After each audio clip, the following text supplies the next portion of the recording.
The chandeliers of the Pembroke ballroom cast a golden glow over the sea of silk gowns and formal attire below, illuminating the cream of London society as they swirled and gossiped beneath the gilded ceiling. Lady Eleanor Blackwood stood at the periphery, her 26 years weighing upon her shoulders as she observed the whirling couples with a mixture of resignation and carefully concealed longing. Her lavender gown, modest and at least one season out of fashion, had seemed perfectly adequate when she had left home, but now beneath the critical eyes of the ton, she felt every inadequacy of the garment and, by extension, herself. Eleanor possessed the kind of beauty that required a second glance to appreciate, intelligence shining in her deep brown eyes, her chestnut hair arranged simply compared to the elaborate style surrounding her. She had just summoned the courage to approach a circle of acquaintances when Lady Victoria Winfield, the acknowledged beauty of 3 seasons, turned with a predatory smile that immediately caused Eleanor to falter mid-step. Some ladies would be better served remaining with their books rather than attempting to join society, Lady Victoria said, her voice perfectly calibrated to carry to nearby guests without appearing to be a direct attack. The group tittered obligingly, several glancing at Eleanor with expressions ranging from embarrassment to poorly disguised amusement. Eleanor felt the blood rush to her cheeks as the barb found its target with precise accuracy. Her reputation for preferring libraries to ballrooms was well known, as was Lady Victoria's resentment of Eleanor's connections to several influential literary circles that had rejected Victoria's more superficial attempts at intellectual engagement. The worst part was not the mockery itself, but the grain of truth it contained. Eleanor did feel more at home among books than people, having discovered early that volumes bound in leather judged less harshly than those bound in corsets and cravats. She stood frozen for a moment, mortification washing through her veins like ice water, yet years of her mother's careful training in proper behavior allowed her to maintain an outward composure that belied her inner turmoil. With a slight nod that acknowledged the hit without conceding defeat, Eleanor turned away, her back straight, her steps measured. She could feel the weight of stares following her retreat, hear the whispers already beginning to circulate.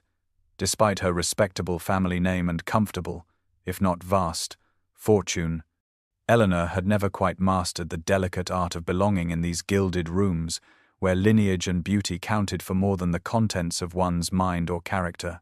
As she navigated between groups of laughing guests, careful to keep her expression neutral despite the burning behind her eyes, Eleanor realized that this incident was merely the culmination of a lifetime spent on the periphery, forever looking in at a society that valued precisely the qualities she lacked and dismissed those she possessed in abundance.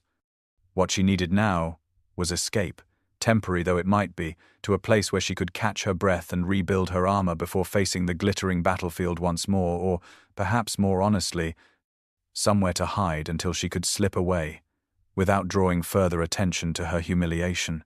Eleanor slipped from the ballroom with practiced discretion, navigating the less-traveled corridors of Pembroke House until she found herself before the heavy oak doors that promised sanctuary. With trembling fingers she turned the brass handle and stepped inside the vast library, the sounds of the ball immediately muffled as the door swung shut behind her. The room welcomed her with familiar comfort, dim and peaceful, illuminated only by a few oil lamps that cast soft halos of amber light across sections of the space, leaving corners and alcoves in soothing shadow. The scent enveloped her instantly, that distinctive fragrance of leather bindings, aging paper, and furniture polish that had always signaled safety to her since childhood. Towering shelves stretched from floor to ceiling, filled with countless volumes arranged in meticulous order, their spines creating a tapestry of burgundy, forest green, and rich navy blue. Eleanor moved deeper into the room, exhaling fully for what felt like the first time all evening, her fingers instinctively reaching out to trail along the book spines as she passed.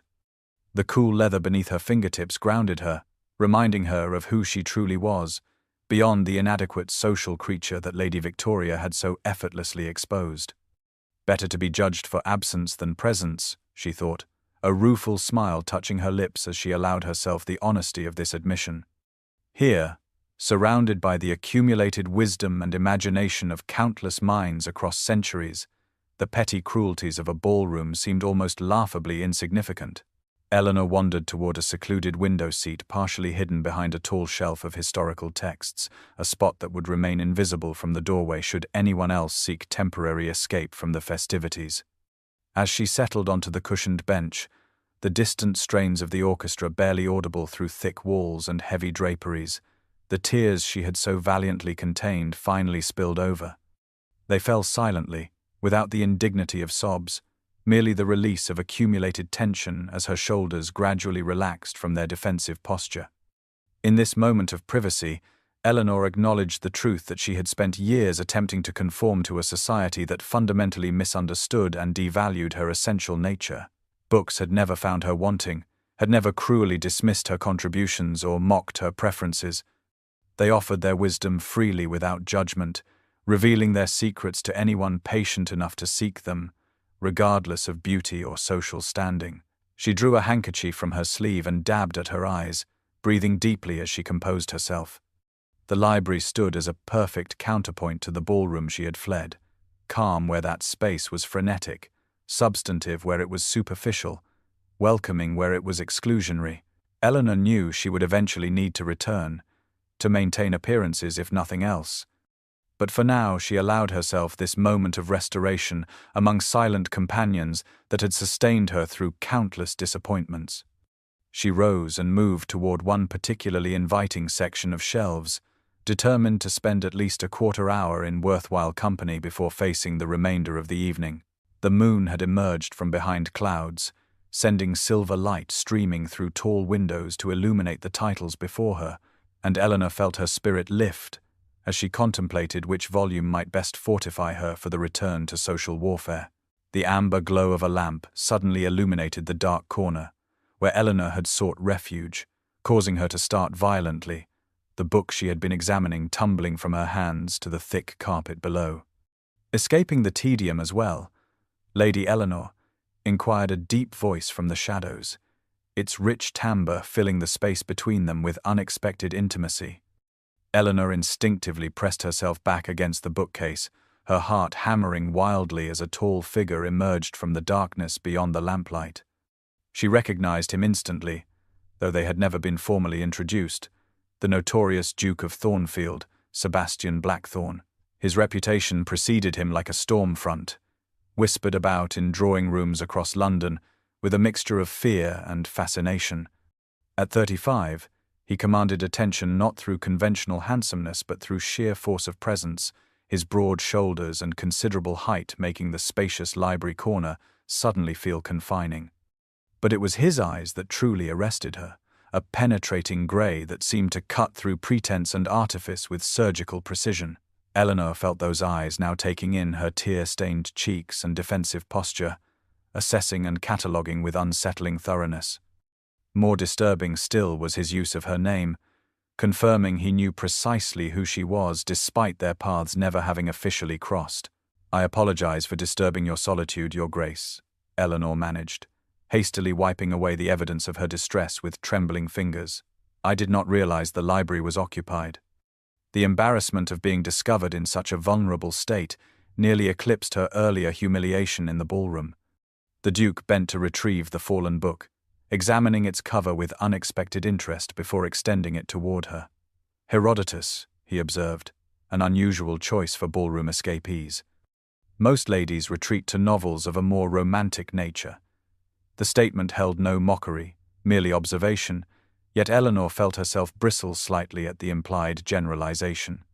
"I find historical accounts more grounding than fiction when one's spirits require settling," she responded before she could consider the wisdom of engaging with a man whose business dealings had reportedly ruined multiple families and whose cutting remarks in society had reduced more than one proud matron to tears.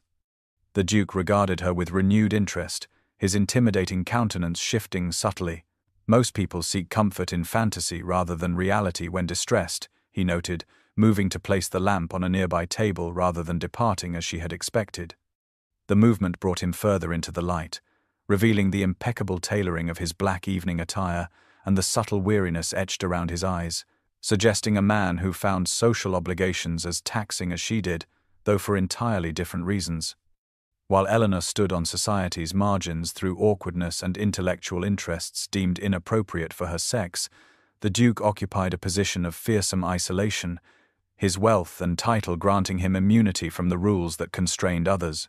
No one would dare openly mock Sebastian Blackthorne, as Victoria had mocked her, yet his solitude seemed no less complete for being built on intimidation rather than dismissal. The realization that they were both, in their own ways, outsiders to the glittering world beyond the library doors created an unexpected current of understanding between them, tenuous but unmistakable in the quiet space they now shared. The secluded alcove tucked away in the farthest corner of the library offered a haven of privacy, two leather wingback chairs positioned on either side of a small mahogany table, as though specifically designed for intimate conversation rather than solitary reading. Eleanor had allowed the Duke to guide her to this sanctuary, curiosity temporarily overcoming her caution. As they settled into the chairs, the soft leather creaking gently beneath their weight, her eyes were drawn immediately to the slim volume resting on the table between them.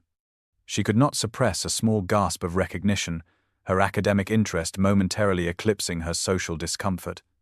"Is that Heidegger's Fundamental Concepts of Metaphysics, Your Grace?" she inquired, leaning forward slightly to better see the German text embossed on the leather binding. "Few people recognize Heidegger's value," the Duke commented, his tone reflecting genuine surprise as he regarded her with heightened interest. His large hand rested possessively on the book, long fingers splayed across its cover in a gesture that struck Eleanor as both protective and appreciative. "Fewer still understand him," she responded without thinking, then immediately wondered if she had overstepped by implying her comprehension of such complex philosophical work. Women were expected to discuss poetry, or perhaps the lighter classics, not German metaphysics. The Duke's eyebrows rose fractionally, and Eleanor watched as his assessment of her visibly shifted, his penetrating grey eyes studying her face with newfound attention. "You are familiar with his work, then?" he stated, rather than asked, turning slightly in his chair to face her more directly. "I have been searching for this particular translation for months," Eleanor admitted, intellectual excitement momentarily overcoming her usual reserve.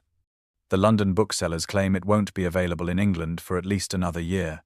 The Duke nodded, a flicker of something like approval crossing his austere features. "I had it brought directly from Berlin," he explained, his deep voice softening slightly as they entered the shared territory of genuine intellectual interest. His concept of profound boredom as a fundamental mood revealing the emptiness behind social convention seems particularly relevant in certain company, he added, with what Eleanor suddenly realized was a subtle reference to the very ball they had both escaped. The observation startled a genuine laugh from her, quickly stifled behind her hand, but not before the Duke had registered it with evident satisfaction. Their conversation flowed with surprising ease after that initial connection, moving from Heidegger to broader German philosophy, then to differences between continental and British philosophical traditions.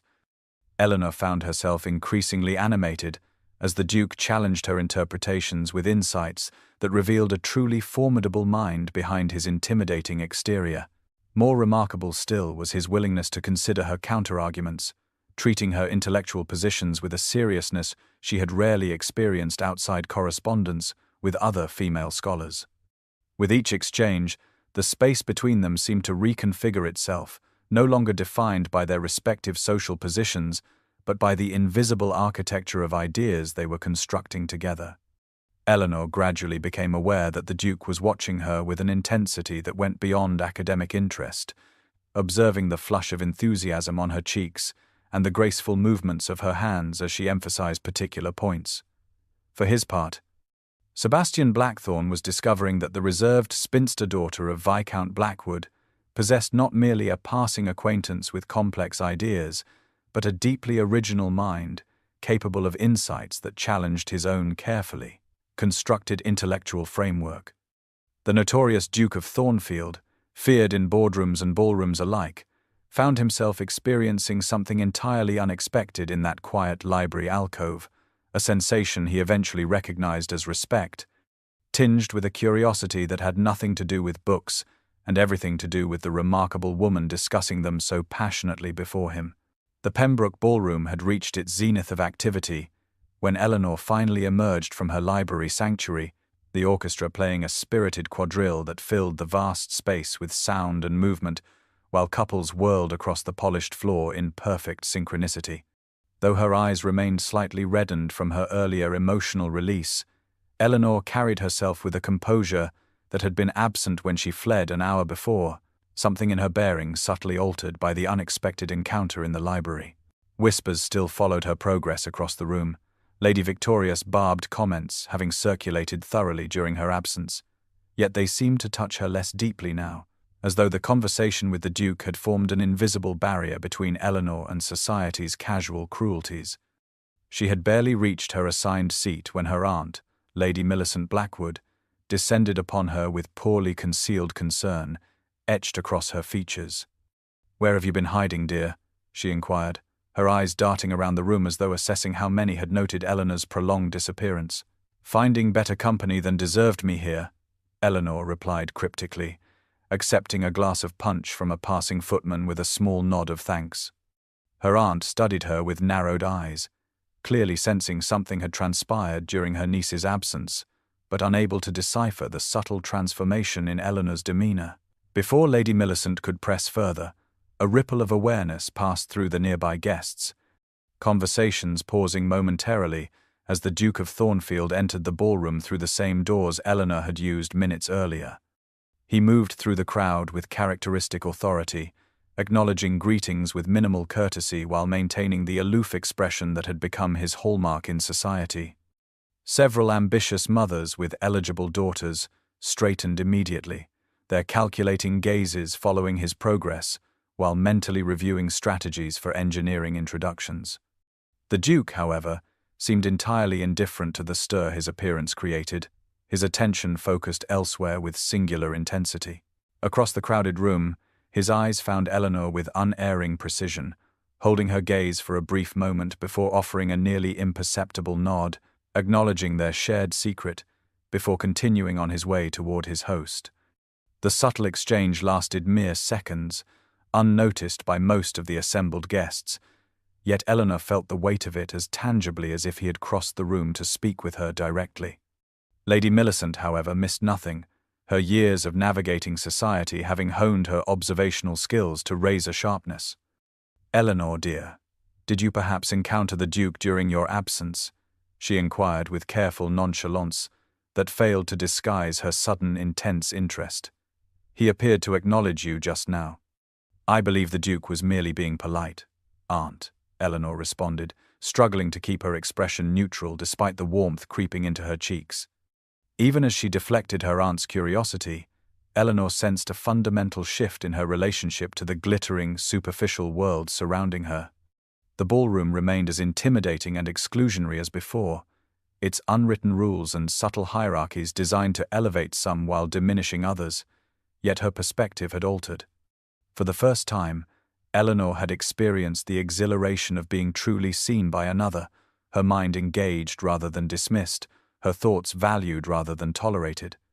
That recognition, coming from the most unexpected source imaginable, had planted something resilient within her, a quiet certainty that would not easily be uprooted by society's casual cruelties or Lady Victoria's pointed barbs.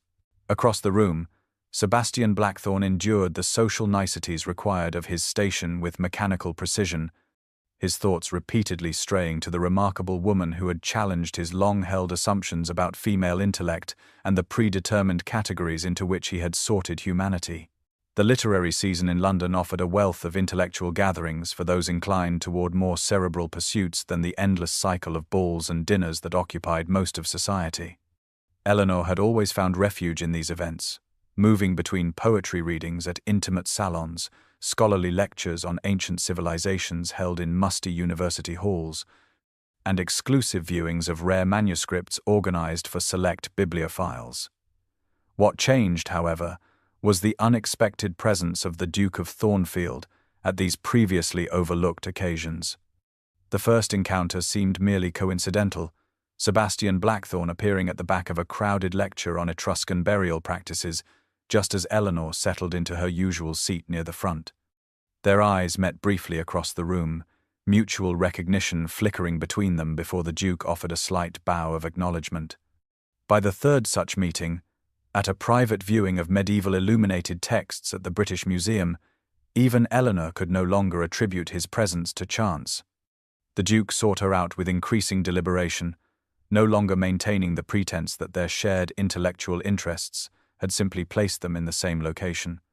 Though he remained reserved by conventional standards, those who knew his reputation for aloofness would have been shocked by the attention he showed Lady Eleanor Blackwood, lingering near her at refreshment tables, offering observations that invited her response, eventually claiming seats beside her with an air of casual inevitability.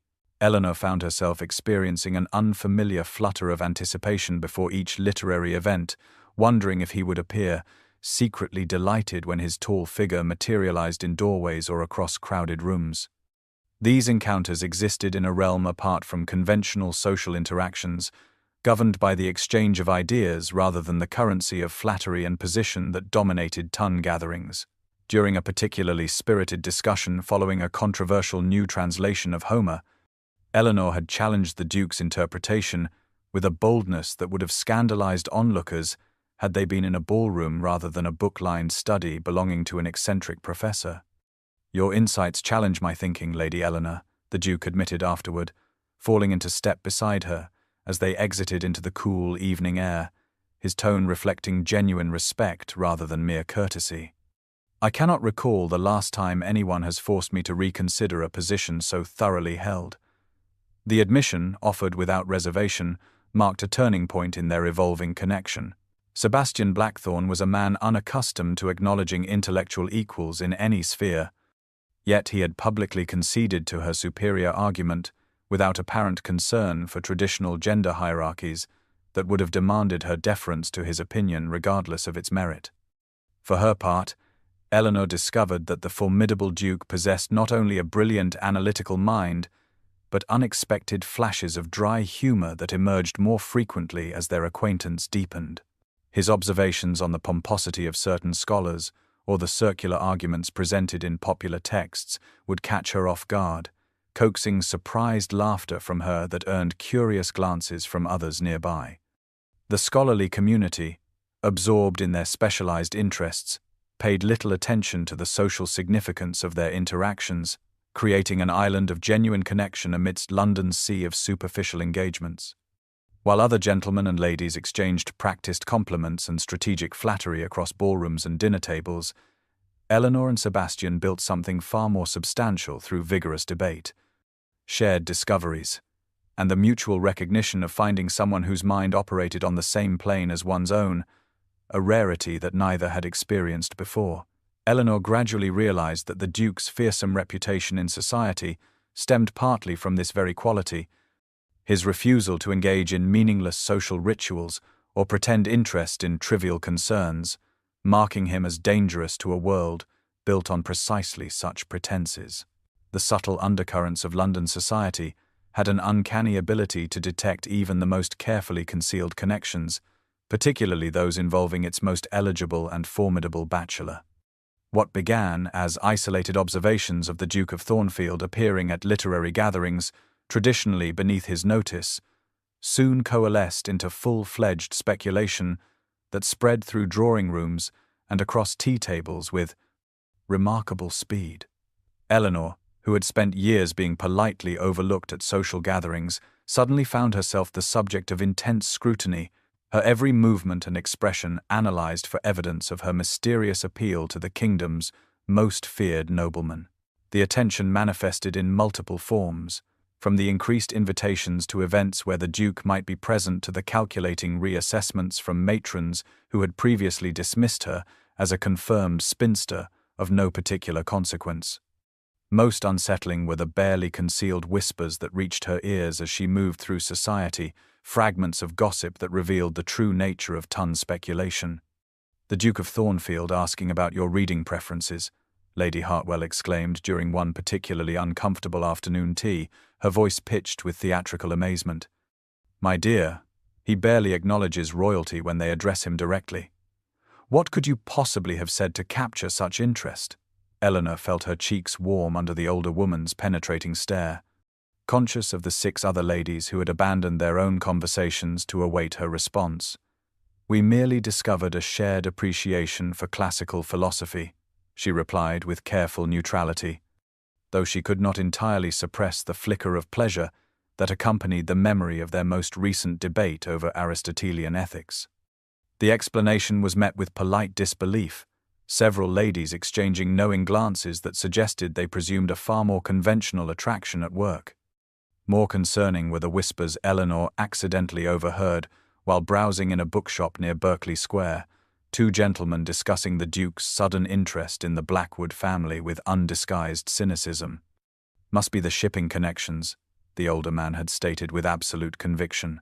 Blackwood vessels have access to ports in India that Thornfield has been trying to enter for years. Always a strategic reason behind his attentions, mark my words. Eleanor had frozen behind a tall shelf, the book in her hands momentarily forgotten as doubt crept through her mind like an insidious fog. Her father's shipping interests, while not extensive, did indeed include valuable Indian trading routes that many English merchants coveted. The suggestion that her intellectual connection with Sebastian might be merely a calculated business maneuver felt like a physical blow, undermining the fragile foundation of mutual respect she had believed they were building. Yet even as these external voices attempted to reframe their relationship according to conventional social equations, Eleanor could not reconcile such calculating motives with the genuine engagement she had witnessed in the Duke's expressions during their most heated debates, or the rare moments when his guard lowered enough to reveal flashes of vulnerability beneath his formidable exterior. The growing external attention created a complicated emotional landscape for Eleanor, discomfort at being thrust into a spotlight she had never sought, mingling with quiet pleasure at the connection that had prompted such interest. As speculation intensified with each public sighting of them together, Eleanor found herself in the unfamiliar position of having to defend her own perceptions against society's determined reinterpretation of her experience, introducing the first seeds of doubt into what had been, until then, a refreshingly uncomplicated meeting of compatible minds. Thornfield House stood imposing against the green backdrop of the Surrey countryside, its ancient grey stone walls rising majestically from meticulously maintained grounds, the ancestral seat of the Blackthorns for over 4 centuries. Though Eleanor had visited many great houses during her years in society, she found herself uncharacteristically nervous as their carriage approached the sweeping drive, her aunt Lady Millicent fussing beside her with undisguised excitement at receiving such a coveted invitation. The Duke greeted them personally at the entrance, a breach of protocol that raised Lady Millicent's eyebrows, but pleased Eleanor immensely, suggesting an eagerness that matched her own carefully concealed anticipation. While the obligatory tour of public rooms proceeded with formal courtesy, Eleanor sensed Sebastian's growing impatience, a subtle tension in his bearing that only relaxed when he finally announced his intention to show Lady Eleanor his private library, offering Lady Millicent the companionship of his sister for refreshments in the drawing-room. The moment the library doors closed behind them, Eleanor gasped audibly, overwhelmed by the sheer magnificence of the space before her. Unlike the formal, aesthetically designed libraries of most noble homes, often arranged more for appearance than use, the Thornfield Library was clearly a living, breathing sanctuary of knowledge. 3 stories of books stretched toward a painted ceiling, connected by wrought iron spiral staircases and sliding ladders, while comfortable reading nooks were nestled between mahogany cases. Sunlight streamed through tall windows, illuminating private alcoves filled with maps and manuscripts spread across reading tables, as though the owner had simply stepped away momentarily. "My father built this collection, but few have ever appreciated it as you do," the Duke confessed, his deep voice unusually soft as he watched Eleanor move reverently among the shelves, her fingers hovering just above leather spines without touching, a gesture of respect he immediately recognized and approved. "This is where I spend most of my time when at Thornfield, away from the demands of business and society." Eleanor nodded in perfect understanding, momentarily beyond words, as she absorbed the extraordinary privilege of being admitted to this inner sanctum.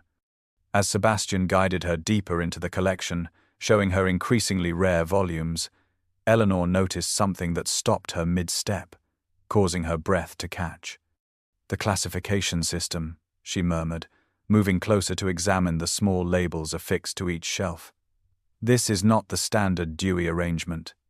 It's an adaptation of a system I developed myself," the Duke explained, watching her closely. "I found traditional methods inadequate for interdisciplinary works." Eleanor turned to face him, her expression a mixture of confusion and dawning realization. "But this specific arrangement, connecting philosophical schools with their historical contexts rather than separating disciplines," she began hesitantly. "I proposed it in a paper published in the Journal of Library Science last year under the pseudonym E.B. Harwick." The Duke met her gaze directly, neither confirming nor denying. Instead, he led her to a small desk tucked into a window alcove, where she discovered copies of all her published works, including those written under various pseudonyms, carefully annotated in a precise masculine hand. The revelation left Eleanor momentarily speechless, the implications washing over her in waves of understanding. Sebastian Blackthorne, the notorious Duke feared across business and society, had not only read but studied her scholarly contributions, valued them enough to implement her ideas, and recognized her intellect long before their first meeting. The depth of this connection, built on genuine intellectual respect rather than mere social or romantic interest, created between them a bond so profound that Eleanor felt momentarily dizzy with its significance. In this private sanctuary, surrounded by the accumulated knowledge that had shaped them both, Eleanor glimpsed for the first time the true man beneath the fearsome exterior, a solitary scholar who had recognized in her a kindred spirit worthy of his trust and vulnerability. The prestigious Midsummer Literary Society gathering represented the pinnacle of intellectual social events in London, its hallowed traditions and exclusive membership comprising scholars, authors, and aristocrats with genuine academic credentials rather than merely fashionable pretensions. Eleanor had attended these quarterly meetings for years, finding rare acceptance among this community where ideas held greater currency than titles or beauty. This particular evening had begun pleasantly enough, the grand salon of Lord Pembourne's townhouse filled with animated discussions of recent publications and scholarly debates, lending the atmosphere a vibrant energy, entirely absent from conventional social gatherings. Eleanor moved through the crowd with unusual ease, her recent appearances in the company of the Duke of Thornfield having elevated her standing even within this meritocratic circle. She failed to notice Lady Victoria Winfield observing her from across the room, the beautiful young woman's presence at such an event being itself unusual enough to have warranted comment among regular attendees. What Eleanor could not know was that Victoria had orchestrated her invitation through careful manipulation of her uncle's position on the membership committee, her purpose not intellectual enrichment but carefully calculated revenge. The opportunity arose during the evening's formal discussion, a tradition wherein members presented noteworthy texts for group analysis. Lord Pembourne had just completed reading a passage from an obscure Persian philosophical work recently translated into English when Victoria raised her gloved hand with practiced delicacy. "I wonder," she began, her melodious voice carrying across the now quiet room, "if we might benefit from Lady Eleanor Blackwood's interpretation of this particularly challenging passage. She is, after all, known for her expansive knowledge of Eastern philosophical traditions. Perhaps Lady Eleanor might enlighten us on this passage's meaning," Victoria suggested with false sweetness, her eyes glittering with malicious anticipation. The room turned expectantly toward Eleanor, who felt a momentary surge of panic rising in her chest. The Persian text was deliberately obscure, its translation controversial, and Victoria had clearly expected her ignorance to be publicly exposed, completing the humiliation begun at the Pembroke ball. Eleanor glanced instinctively toward Sebastian, standing near a window across the room, his tall figure instantly recognizable. His expression had darkened dangerously as he recognized the trap, his body tensing as though preparing to intervene. But as their eyes met briefly across the crowded salon, Eleanor felt an unexpected calm replace her initial fear. The Duke had shown her this very translation in his library just days before. their discussion of its controversial passages having occupied an entire afternoon. Drawing a deep breath, Eleanor rose gracefully to her feet and began to speak, her voice growing steadily stronger as she addressed the complexities of the text, comparing the new translation with earlier interpretations and connecting its central arguments to both Western and Eastern philosophical traditions. Her comprehensive analysis left the room in impressed silence, several senior scholars nodding appreciatively at insights they themselves had not considered. When she finished, applause broke out spontaneously, while Lady Victoria sat rigid with fury, her scheme having backfired spectacularly. From his position across the room, Sebastian watched with undisguised admiration, something fierce and protective in his gaze that transcended mere intellectual approval. As the formal discussion concluded and members broke into smaller conversational groups, Eleanor found herself surrounded by genuine appreciation, scholars seeking her opinions on related texts. The satisfaction of this triumph was made complete when she glimpsed Victoria slipping away early, her carefully constructed humiliation having transformed instead into a moment of scholarly triumph that would cement Eleanor's reputation in intellectual circles permanently. The stunned silence that followed Eleanor's comprehensive analysis of the Persian text had barely settled when the Duke of Thornfield stepped forward from his position near the window, his commanding presence instantly drawing every eye in the room. Before Lady Victoria could recover enough to attempt further mischief, Sebastian spoke in a voice that carried effortlessly through the salon, its measured tone belying the cold fury evident in his expression. "Lady Victoria," he began, addressing her directly rather than the assembly at large, a breach of protocol that emphasized the personal nature of his intervention. "Since you have such interest in Eastern philosophical traditions, perhaps you might share with us your interpretation of the comparative themes in Confucian and Taoist approaches to governance." The challenge, delivered with deadly precision, exposed the trap Victoria had attempted to set. Her momentary expression of panic confirmed what everyone now understood, that she had no genuine knowledge of the subject she had so confidently introduced. "I have found Lady Eleanor's understanding of literature unmatched in London society, including by those who use knowledge merely as a weapon," the Duke stated coldly when Victoria failed to respond, his gaze sweeping the assembled scholars and aristocrats with such intensity that several flinched visibly.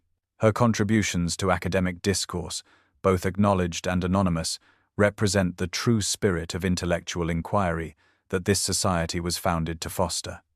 The unprecedented public declaration from a man known for his reticence created a ripple of shocked whispers throughout the room. Never in the memory of even the oldest members had the Duke of Thornfield expressed such open admiration for anyone, let alone defended someone against social attack. As he moved to stand beside Eleanor, Sebastian briefly allowed his hand to touch hers, a gesture of support and solidarity that, though momentary, was observed by everyone present. The significance of that simple touch, conveying intimacy and connection that transcended mere intellectual respect, would be dissected in drawing rooms across London by morning. Eleanor felt her cheeks flush with a combination of surprise at his intervention and the profound emotion his words had stirred within her. She had grown accustomed to his respect in their private interactions, but this public acknowledgement of her worth represented something far more significant, a declaration that could not be misinterpreted or dismissed as mere courtesy. For the Duke of Thornfield to place his formidable reputation and influence behind her so unequivocally altered the social equation permanently. Lady Victoria, now recognizing the catastrophic miscalculation of her attack, attempted to salvage her dignity with a brittle smile. "I merely sought to highlight Lady Eleanor's expertise."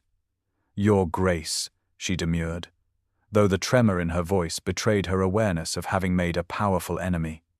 "I had no idea you took such personal interest in academic discussions." The implication behind her words hung in the air, transforming what had begun as an intellectual gathering into something far more consequential. The public acknowledgement of a connection between the kingdom's most feared duke and the woman's society had long dismissed. As conversation gradually resumed around them, Eleanor became acutely conscious of the weight of Sebastian's hand, now resting properly at the small of her back, a position that, while entirely appropriate for offering support to a lady who had been distressed, carried implications of possession and protection that no one present could possibly miss. The Duke of Thornfield had made his preference known, and in doing so had irrevocably altered both their positions in society. The moonlit garden behind the society building offered blessed respite from the charged atmosphere inside, its secluded pathways winding between carefully tended roses and night-blooming flowers that released their heady fragrance into the evening air. Eleanor had slipped away as conversations resumed following the confrontation, seeking a moment to compose herself after the tumultuous emotions of the evening. She had barely reached a small stone bench partially hidden by a flowering jasmine when she sensed rather than heard someone following her into the garden. Even before turning, she knew it was Sebastian, his presence having become instantly recognizable to her over the past weeks. He stood several paces away, tall and imposing in the silver moonlight that transformed his austere features into something almost otherworldly. The public declaration he had made inside the society rooms hung between them, its implications too significant to ignore, yet too overwhelming to address directly. "Eleanor," he said simply, her given name on his lips in this private setting carrying an intimacy that made her heart quicken. "I must speak with you." The customary command in his tone had softened to something closer to a request, revealing vulnerability rarely glimpsed beneath his formidable exterior. Eleanor remained seated on the bench, suddenly understanding that her stillness offered him the space to approach on his own terms. He moved closer with uncharacteristic hesitation, finally settling beside her with a careful distance maintained between them. For several moments they sat in silence, the distant sounds of the gathering inside barely penetrating their secluded sanctuary. "I was 7 when my parents died," he began abruptly, his gaze fixed on the moonlit rose garden rather than her face. Fever took them both within days of each other. "My grandfather was Duke then, a cold man who viewed children as nuisances to be shaped rather than nurtured." Eleanor listened without interruption, understanding instinctively that this unprecedented sharing of personal history represented a trust more profound than any declaration made in public could convey. "Books became my refuge," Sebastian continued, his voice taking on a quality she had never heard before, stripped of its usual authoritative resonance. "The library at Thornfield was the one place my grandfather rarely entered. I could disappear for hours among those shelves, finding companions in characters and comfort in the ordered world of knowledge when everything else felt chaotic and lonely."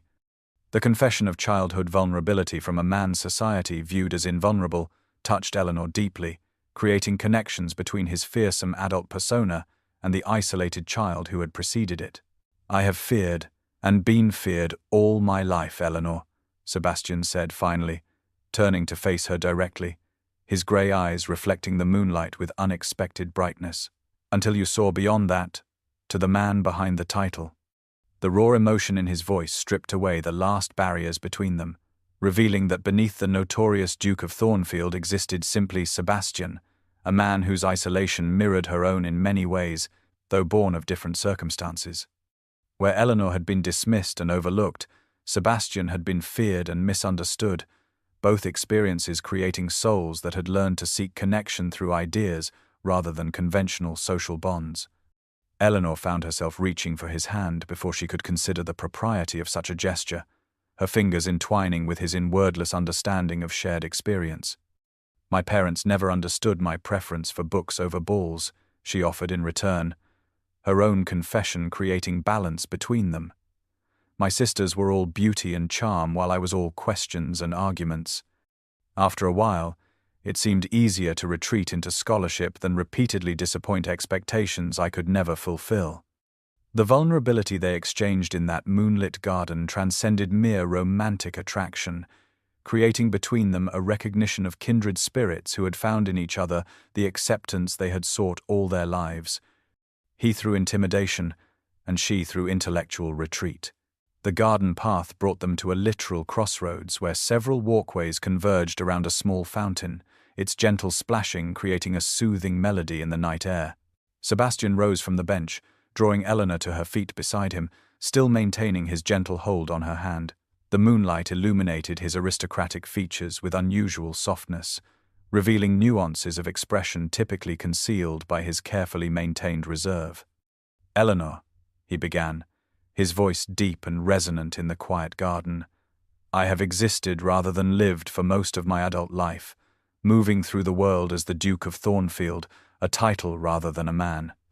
When I met you in that library, something awakened in me that I had forgotten existed, the possibility of genuine connection with another human being." His directness was characteristic of his approach to all matters, yet Eleanor detected an underlying vulnerability that made this moment entirely different from his confident business negotiations or authoritative social pronouncements. "I am not a man given to romantic declarations or flowery sentiments," he continued, "but I find I cannot imagine returning to my solitary existence now that I have discovered what it means to be truly understood. Will you do me the honor of becoming my wife, Eleanor, not for my title or fortune, but for the possibility of building a life together founded on mutual respect and understanding?"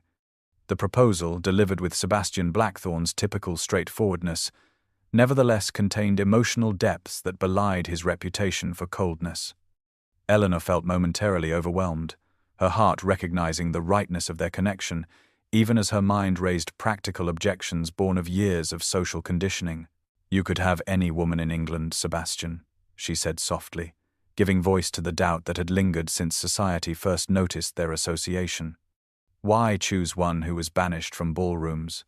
Someone deemed too plain, too intellectual, too unconventional to be truly desirable?" The question was not coyness or false modesty, but a genuine fear that he might eventually regret choosing someone society considered so thoroughly unexceptional. Sebastian stepped closer, his free hand rising to gently touch her cheek in a gesture so tender it nearly undid her composure. "I have observed the women society deems desirable all my life, Eleanor," he responded, his voice rough with emotion. "Beautiful, accomplished creatures trained since birth to reflect a man's status rather than challenge his mind or touch his soul. When I am with you, I am neither feared nor flattered, but simply understood. You see me, not the Duke, not the fortune, not the power, but the man beneath all those trappings, the lonely boy who found solace in books, the adult who built walls to protect what remained of his heart." Eleanor noticed with surprise that his hand trembled slightly against her cheek. This small betrayal of nervousness from a man renowned for his unshakable composure, affecting her more deeply than any grand romantic gesture could have done. The Duke of Thornfield, feared in business negotiations across continents, was vulnerable before her, awaiting her answer with an uncertainty that revealed just how much her response meant to him. The realization that this formidable man had placed his carefully guarded heart in her hands created a surge of protective tenderness within Eleanor, even as doubt continued to whisper that she might not be enough to satisfy him in the years to come, that her scholarly interests and unfashionable appearance might eventually disappoint a man accustomed to commanding the finest of everything. The Pembroke Library had been transformed beyond recognition by the time Eleanor arrived in response to the Duke's mysterious invitation. What had once been a sanctuary of hushed solitude now glowed with the light of 100 candles placed strategically throughout the vast space, their golden illumination casting the room in a warm, intimate ambience entirely different from the dim refuge she had sought weeks earlier. Eleanor stood transfixed in the doorway, momentarily unable to comprehend the scene before her. A small dining table had been arranged near the large fireplace, where a cheerful blaze dispelled the evening chill, crystal and silver gleaming in the candlelight, but it was not this elegant setting that captured her attention most forcefully. Around the room, displayed on specially constructed stands, were dozens of first editions of works she had mentioned admiring during their conversations, volumes so rare she had only read about many of them in scholarly journals, Shakespeare folios, illuminated medieval texts, early printings of Greek philosophical treatises, each positioned to be admired, each representing a piece of her intellectual journey that Sebastian had noted and remembered. She moved forward in a daze, fingers hovering reverently above leather bindings and gilt tooling, tears threatening as she recognized the profound understanding this display represented. Sebastian stepped from behind a tall bookshelf, watching her reaction with uncharacteristic uncertainty evident in his usually confident bearing. He had abandoned his formal evening attire for a simpler dark coat that somehow made him appear more approachable, more the scholar than the intimidating duke. "When you did not immediately answer my proposal in the garden," he began, his deep voice unusually gentle, "I realized I had failed to demonstrate adequately what you mean to me, what we might build together." Before Eleanor could respond, he guided her to a reading stand positioned prominently near the table, where an ancient manuscript lay open, its vellum pages illuminated with gold leaf and intricate illustrations. She recognized it instantly, a 12th century philosophical text discussing the nature of true partnership, finding one's equal in mind and spirit. The specific passage displayed had been carefully chosen, speaking of connections that transcended worldly considerations to forge bonds between kindred souls. "You once hid here in shame, Eleanor," Sebastian said, his hand finding hers as they stood before the manuscript. "I want this to be where you choose to build a future instead, where the memory of humiliation is replaced by the foundation of something far more significant." The deliberate transformation of the space where she had retreated in distress into a celebration of her intellectual passions struck Eleanor with overwhelming force. Every volume, every carefully arranged detail reflected not merely Sebastian's wealth or influence, but his profound understanding of what truly mattered to her, what brought her joy and meaning. This was not the gesture of a man who saw her as a temporary fascination or convenient intellectual companion, but one who had observed her essence with rare perception and valued what he discovered there. The doubts that had plagued her since his proposal began to dissolve in the face of such tangible evidence of his regard.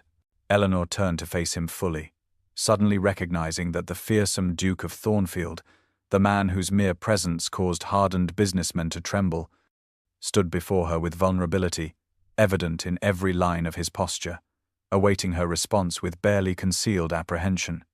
The realization that this powerful man had laid his carefully guarded heart at her feet not once but twice, returning to offer it again despite her hesitation, created a surge of certainty within her that swept away remaining reservations. "Sebastian," she began, her voice steady despite the emotion threatening to overwhelm her, "you have shown me not merely that you understand my mind, but that you value it above all the conventional attractions society prizes. I would be honored to build a future with you, not as the Duchess of Thornfield, but as your partner in mind and spirit." The news of Lady Eleanor Blackwood's engagement to the Duke of Thornfield spread through London society with unprecedented speed, creating ripples of shock and disbelief that manifested in countless drawing rooms, dinner parties, and morning calls across the fashionable districts. What had begun as curious speculation about an unlikely intellectual connection transformed overnight into the scandal of the season, a confirmed betrothal between the kingdom's most eligible bachelor and a woman's society had long since relegated to the margins of relevance.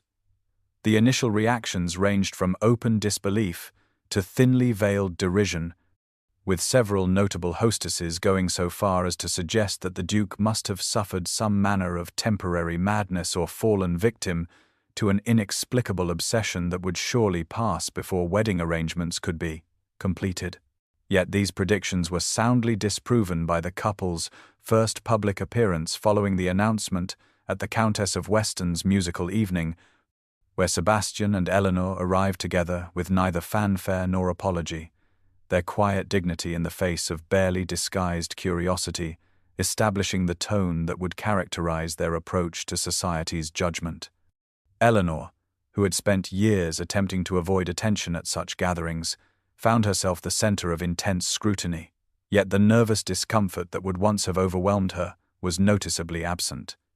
In its place resided a newfound confidence, born not of arrogance but of the profound certainty that she was genuinely valued for precisely those qualities society had previously dismissed. Sebastian, for his part, maintained his characteristic reserve, yet close observers noted subtle but significant changes in his demeanor, a protective attentiveness toward Eleanor, and occasional moments when his expression softened as he watched her engage with others. betraying an emotional connection entirely at odds with his fearsome reputation. The turning point in society's perception came during Lady Hartwell's annual garden party, when Lady Victoria, still smarting from her public humiliation at the literary society gathering, approached the couple with a smile that failed to reach her cold eyes. "What an unexpected match, Your Grace," she remarked with poisonous sweetness, addressing Sebastian while pointedly ignoring Eleanor. "Society remains positively baffled by your choice." It was Eleanor who responded, her voice calm and assured in a way that surprised even those who had known her for years.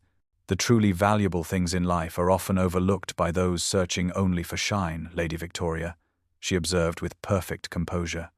"How fortunate that His Grace possesses more discerning vision than most." The quiet dignity of her response, neither apologetic nor confrontational, silenced Victoria more effectively than any angry retort could have done. More significantly, it established Eleanor as someone who would neither flaunt her elevated position nor apologize for occupying it, a stance that gradually earned the reluctant respect of even the most skeptical observers.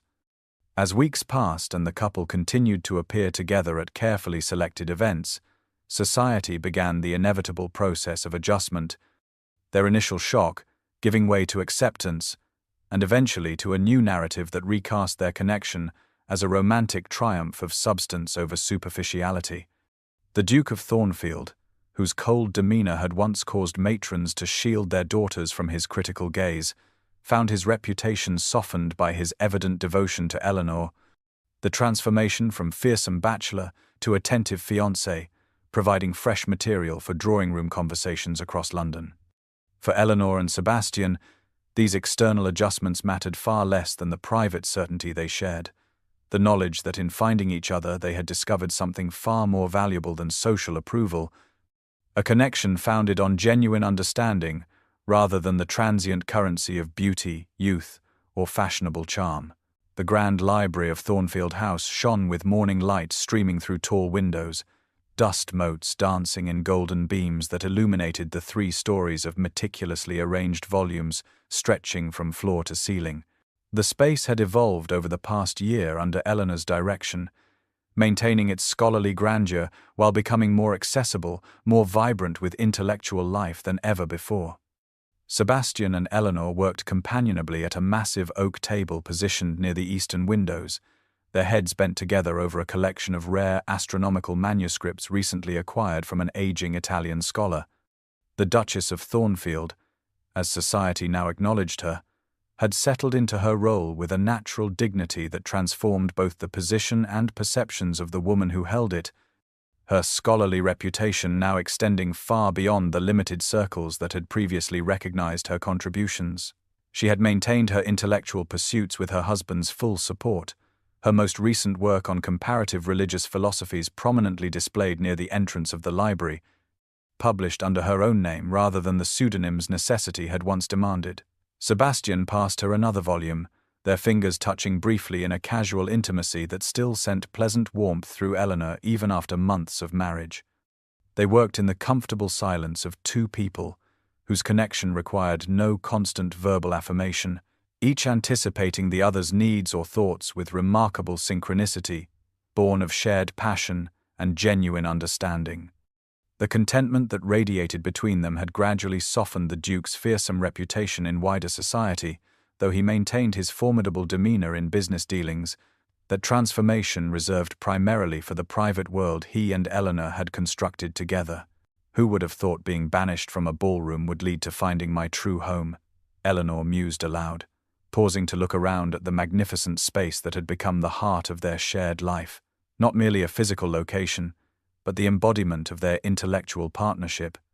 Sebastian glanced up from the manuscript before him, his grey eyes warming as they met hers, his austere features relaxing into the smile he reserved exclusively for her. "I should perhaps send Lady Victoria a note of gratitude," he suggested dryly, though his expression sobered as he reached for Eleanor's hand. "We both spent too many years in isolation, believing ourselves understood only by the silent companions on these shelves." The truth of this observation touched Eleanor deeply, reminding her of their parallel journeys from solitude to connection. What had begun as an unexpected encounter between two outsiders, one dismissed and one feared by a society that valued neither genuine intellect nor authentic character, had blossomed into something neither had believed possible, a partnership founded on mutual respect that had deepened into profound love. They had created together a world where both were valued precisely for their true selves. Their shared passion for knowledge, expanding into broader horizons as they established scholarships for promising students, regardless of background, and hosted intellectual gatherings that had become the most coveted invitations in London. As they returned to their work, categorizing and discussing the astronomical texts that would soon join the growing Thornfield collection, Eleanor reflected on the extraordinary journey that had brought her from the margins of society to this place of belonging.